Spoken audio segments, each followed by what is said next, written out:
be a man growing up with a cane pole in his hand. Pocket full of dreams sitting down by the stream that leads him to the Corpus Bay. Give him a shotgun to please his mind. Give them quail a few reasons to fly. Living in the city just ain't for me. I wanna go back to the country.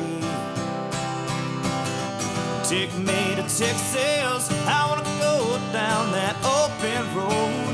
Take me to Texas, I wanna see how far this country goes. Take me to Texas, I wanna go down that open road. Take me to Texas, I wanna see how far this country goes. From the pheasant up north to the bucks down south, the east and west have got them largemouth. Hill country hunting and the Gulf Coast trout. This is what country's all about. Hey folks, welcome to today's show. We're hunting down in South Texas with my author buddy Ben Rehder. We're hunting for gigantic South Texas whitetail, pigs, javelina, bobcat, whatever comes our way. Stick around, you're gonna really dig this.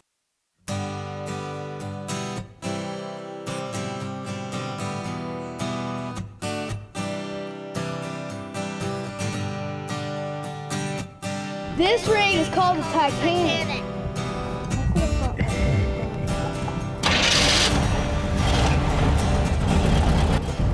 Yeah, on these top drive rigs, a lot of people use foam fillers for their tires.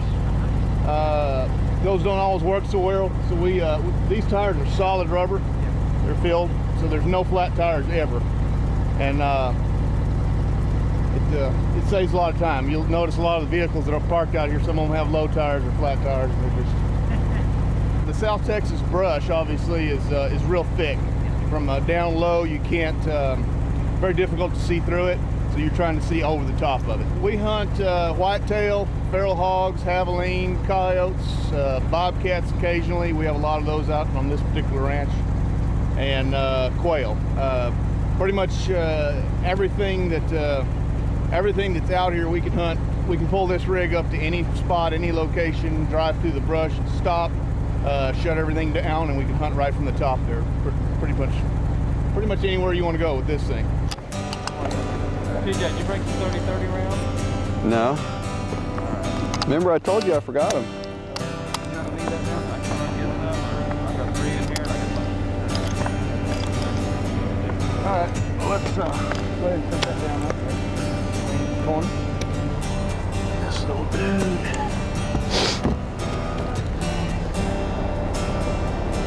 Oh. Sorry about that.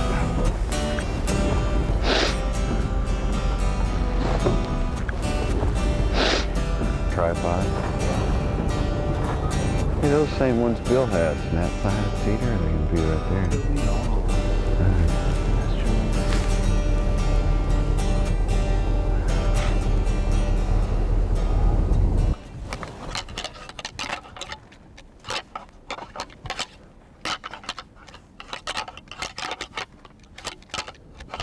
Well, I'm here with my buddy Ben Rehder. We're in South Texas hunting javelina and pigs and possibly a big old deer. Hope so. And so we're gonna ride around on this top drive, scout this brush a little bit and kind of see where we want to make camp, and then we'll see what we can come up with. Nice shot. Word. Okay. He's quite a loser.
he's old enough.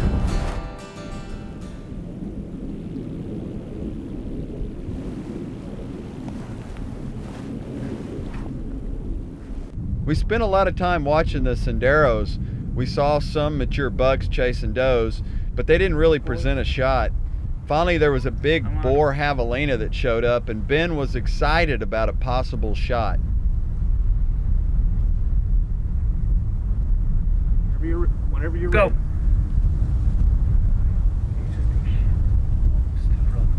He's coming back.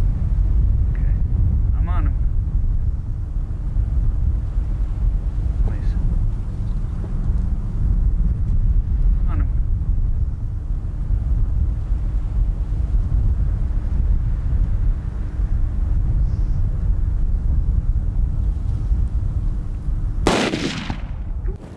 Unbelievable. Man, that's 150 yards. Dude, killer shot. Let's go look at that guy.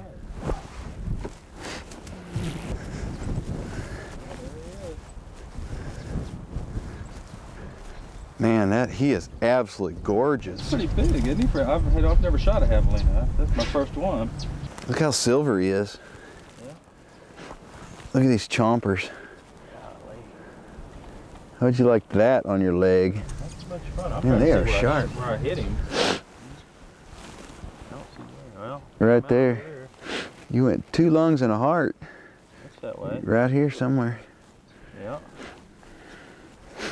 All right. Take him home. You can mount him, put him over your bed. There you go. Javelina hunting in the Texas Outdoor Zone right there. My turn. All right, let's go do it. This week's Texas Outdoor Zone is brought to you by Maxwell Dodge Super Center and Maxwell Jeep Country in Taylor.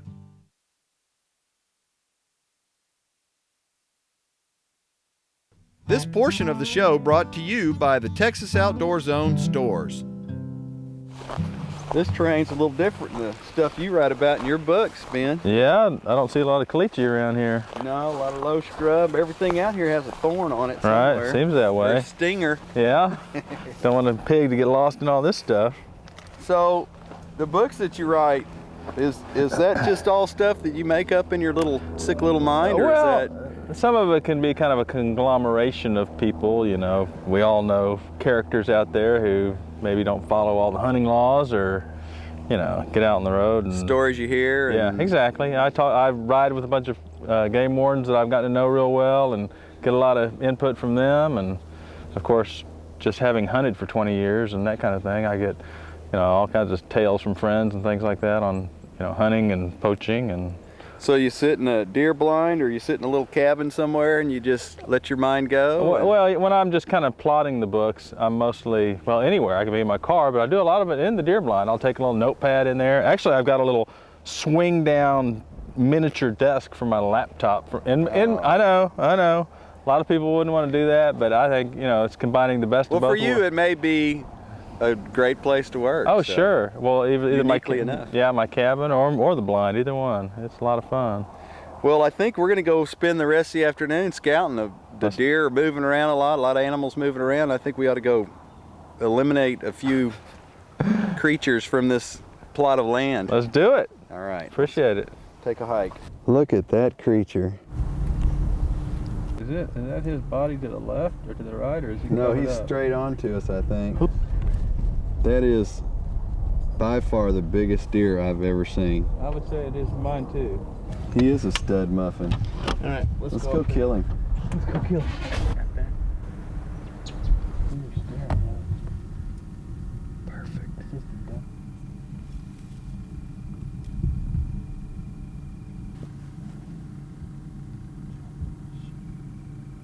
He's younger deer.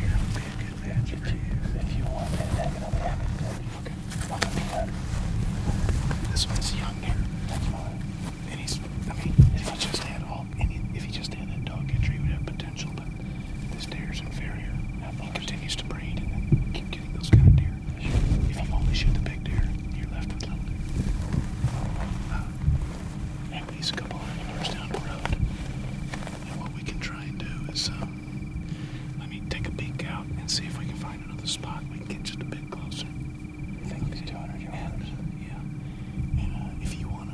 Can you shoot sitting? Yeah. I want to lay down if I can. Okay. Can you lay down with that gun without a bipod? Yeah. And you're comfortable with that? Assuming it's not uphill. Yeah, it's fine.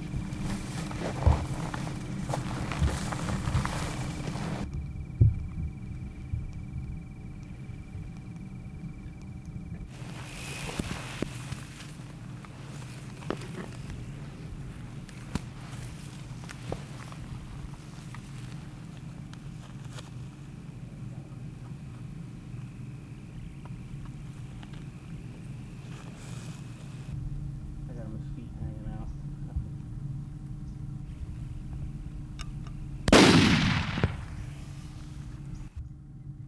Here's where he fell down, right here. Looks like you hit him here. That's where he kicked right there. That's where he kicked. And he went off at an angle, so we're gonna step into here. Yep. I don't see any blood at all. Not yet. No, vampire killers. What he did is he swung around through there, and there's a little spot of blood where that yellow grass is, just beyond the cactus here in the black brush. That's Okay. how you tracked them. And he swung right over to here, and he's laying, you can see his horns right through there.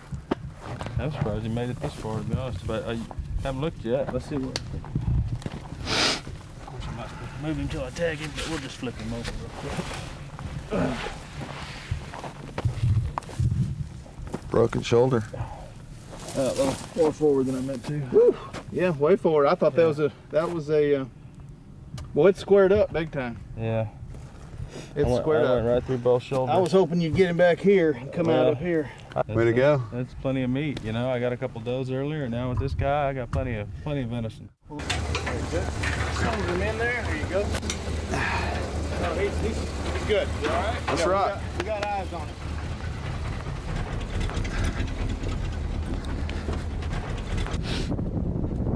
If you've continued your kill run here, I'm going to be very impressed. Now it's time for the Maxwell Dodge Super Center Tip of the Week. One of the things I started doing this year after I sighted my rifle in is I'm shooting the exact same shell year round. Until I sight my gun in again, I'm going to continue to shoot the exact same shell, the same weight shell, and the exact same cartridge. It's really improved my confidence level, and really I think it's improved my shot placement. So next time you sight your rifle in, make sure you know what shells you're using. Buy a couple of boxes of those shells. Throw out all those ones you have in your glove box and laying around, and it'll improve your shot pattern and your confidence. That's your Texas Outdoor Zone tip for this week. Stick around, folks. We have more action in store on the Texas Outdoor Zone.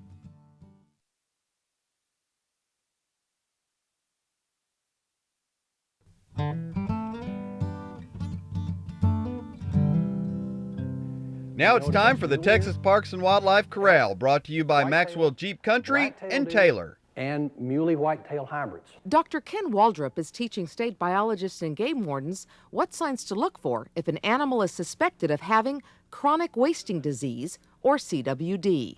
CWD is a fatal brain malady that causes infected animals to become disoriented and to quit feeding. They become emaciated and eventually die of starvation.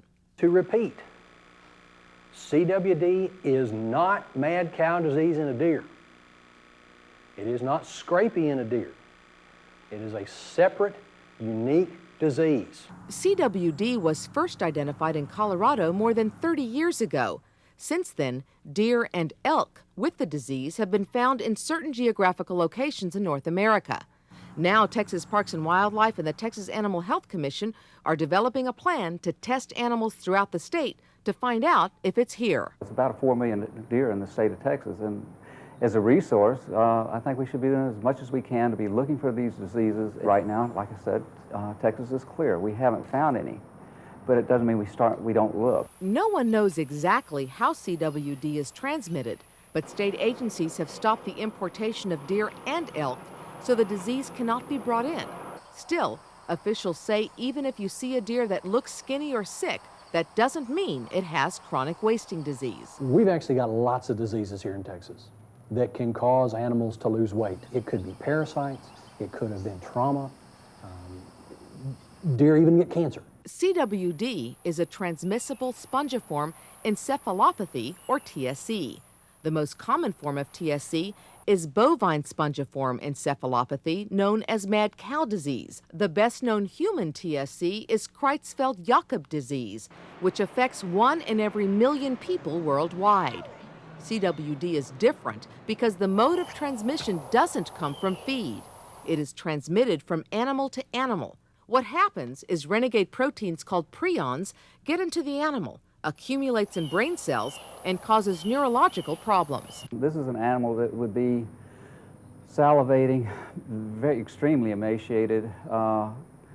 It would be unstable. It may have tremors. It will really look bizarre. You know, it's going to be bizarre acting. If you see something like that, the best thing anybody in the public can do is just call your county game warden. But hunters shouldn't let a deer disease stop them from enjoying the outdoors. Still, as a precaution, experts recommend that hunters wear gloves when cleaning deer and not consume any parts of the spinal cord, brain, or lymph glands. I don't think there's any reason right now for hunters to be overly concerned about chronic wasting disease in deer populations in Texas. In Austin, this is Lydia Saldana reporting. That was good. I'm excited. Rehder, I was worried about your launching that distance there. Well, You did good. I knew I hit it, you know, the way it jumped, and I just was a little worried I might have hit it a little too far back, and those can be hard to find. But it was actually right through the shoulder, and whew, I can't believe there wasn't more blood. I mean, There wouldn't have dropped. Well, just that one little piece. Yeah. Well, luckily we got Indian John with us. Yeah, no kidding. I would have walked around for a while. I'm not the best tracker. I was never a Boy Scout, Especially so. when the sun starts setting, I get a little panicky, like a lot of people do, and you're like thinking, I better get after it, otherwise it's going to be here all night with flashlights and Coleman lanterns, and that's no fun. Well, he went straight to it, though. Yeah, he's good. He's good. Way to go. No wasting of shells with you. It was a lot of fun. I appreciate it.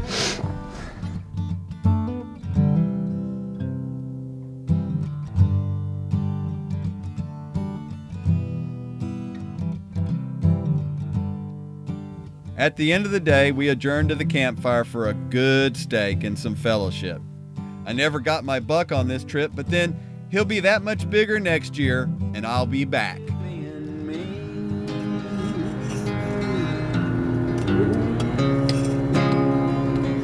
You know, a lot of people think that hunting is just about going out and killing a bunch of stuff, but in Texas and most everywhere, this is what hunting's about.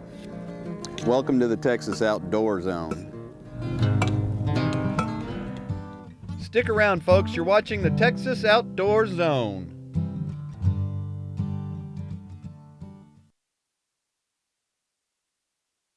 Folks, I want to thank you so much for watching this week's Texas Outdoor Zone. My buddy Ben Rehder and I always have a big time around the campfire. Don't forget, if you get a chance, take your kids hunting and fishing. Just get them outside. Help them to enjoy the great Texas Outdoor Zone. Hey folks, TJ Graney, your host for the Texas Outdoor Zone. This week I take my buddy, author Ben Rehder, on a deer hunt down in South Texas. Beer is good, the author Ben Rehder, Folks, this week some javelina come out and some pigs come out. Folks, there's one thing I want to teach y'all, that when you have a camera guy or somebody that's not acting right, you just take out the plastic gloves. That's a money shot, baby. Don't forget, while you're out this week, get the kids off the couch. Get them out from in front of the truck's running. Hey folks, welcome to today's show. We're hunting in South Texas with my author buddy Ben Rehder. We're hunting javelina, pigs, and gigantic Texas whitetail. So stick around, Hey folks, welcome to today's show. You're gonna dig this today. We've got my author buddy Ben Rehder with us. Too many todays. Hey folks, welcome to today's show. We're hunting with my buddy Ben Rehder down here in South Texas for some gigantic South Texas.